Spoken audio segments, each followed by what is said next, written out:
Hello and welcome to Business Today. I am Siddharth Zarabi and you're watching Rajniti, our special made for YouTube episode.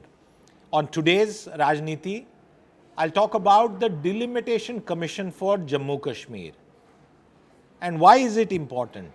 What does this Delimitation Commission stand for and what does it imply for the troubled state of Jammu Kashmir, which, as we all know, after August 2019, has been in the news, a very significant major step reversing decades of a decision that perhaps was not in the fitness of time, which was the removal of Article 370 and the welcome integration of the state into the mainstream of the Indian Union.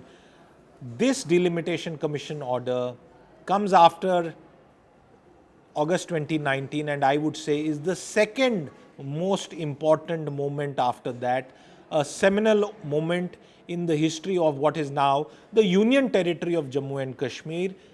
You remember that Ladakh was carved out into a separate Union Territory. Jammu Kashmir was kept as one Union Territory, and now on the 5th of May 2022, the three-member Delimitation Commission has finally given its recommendations, and the headlines and the highlights of those recommendations are the following.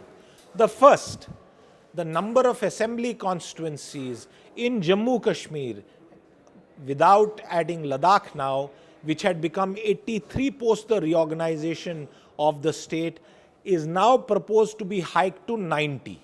So 83 becomes 90, 7 seats are being increased, of which 6 assembly constituencies are proposed to be increased in the geographical region of Jammu, and 1 seat in the geographical region of what is referred to as the Valley of Kashmir.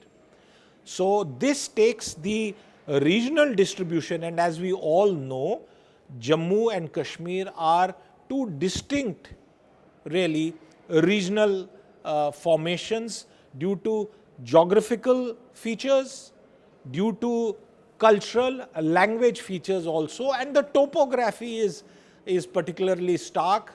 If you have ever traveled to Jammu and Kashmir, either to the valley for tourism or to Jammu for, among other things, visiting the much loved and much revered shrine of Mata Vaishno Devi, you would have realized that it is said, and it is a fact in some ways, that the moment you cross the Banihal tunnel, the Jawahar tunnel, which is the key linking road between Jammu and Kashmir, you realize that you are stepping into a different geographical sort of area, a different climatic zone, and obviously a different elevation as well.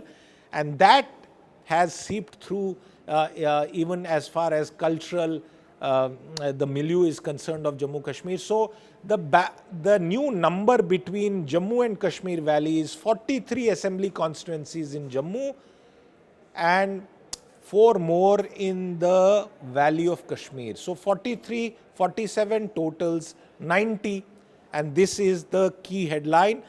9 seats, which is 10% of this 90, is now reserved for scheduled tribes. And mind you, some of you might be aware of this, there was no reservation for scheduled tribes as per the erstwhile constitution of the state of Jammu Kashmir and Ladakh. So 9 scheduled tribes and representation for people from that part of our society in Jammu Kashmir, very, very significant step that has been decided. The entire region has been treated as one entity for the purposes of delimitation. This has been made clear by the Commission in its order. And one of the other sort of features of this order is that each assembly constituency has been made contiguous and kept within the confines of a district. So it's not as if constituencies have been made to overlap districts, which happens in the rest of the country. One of the other features when it comes to the parliamentary side, the 5 parliamentary seats, the constituencies, one of them has been carved out of Anantnag region in the valley and Rajouri and Poonch in Jammu region. Now this is slightly remarkable because Rajouri and Poonch referred to in local parliaments sometimes as Chota Kashmir, and with language similarities, cultural similarities, religious affinity with Kashmir, they have been combined. So the constituency of Anantnag now has a significant component of Rajouri and Poonch. This is a reorganization as far as the parliamentary side is concerned. And after this reorganization, each of the 5 parliamentary constituencies has 18 assembly seats equally.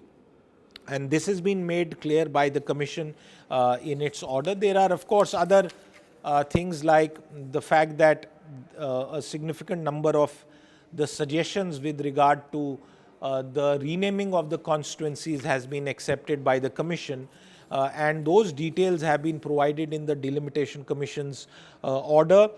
The Commission notes the fact that there is, like I was telling you, and I'm going to cite this paragraph, a peculiar geocultural landscape of the Union Territory, which presented unique issues from factors like competing political aspirations, geographical and culturally distinctive Jammu and Kashmir region, vast differences in population density between districts ranging from 3,436 per square kilometer in districts in the valley plains to only 29 per square kilometer in the hilly and difficult districts. So that made the exercise of ensuring equal representation and opportunity more difficult.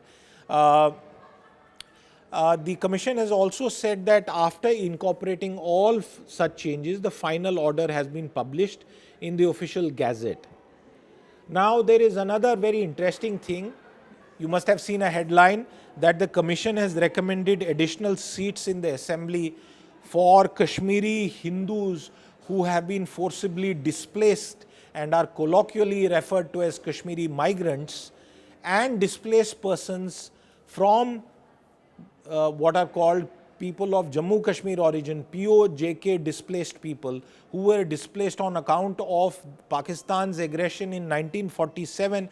They also be given representation in the State Assembly. Now, here we see that the press release, which I have in my hand, says that accordingly the Delimitation Commission also made the following recommendation to the central government: provision of at least 2 members, one of them being a female, from the community of Kashmiri migrants in the Legislative Assembly, and such members be given power at par with nominated members of the Legislative Assembly of the Union Territory of Puducherry or Pondicherry, as some of you may know it, as well as giving displaced persons of POJK some representation in the JK Legislative Assembly. No number has been mentioned here. While the press release makes this emphatic point that a recommendation has been made, the notification issued on the 5th of May 2022 does not have the details spelt out, at least in the part that I have seen, signed by the 3-member commission. Justice retired Ranjana Prakash Desai, the chairperson, Sushil Chandra, the chief election commissioner, who was a member, and Keval Kumar Sharma, a member also of this commission, and the state election commissioner of J&K. So these are the key highlights of the Delimitation Commission order, and this sets in motion formally, because the delimitation exercise had been long pending and was much required for elections in Jammu and Kashmir. And this will be the 3rd seminal moment after the discriminatory provisions of 370 and 35A were done away with, and equality, parity and justice was ensured for Jammu Kashmir and India and vice versa.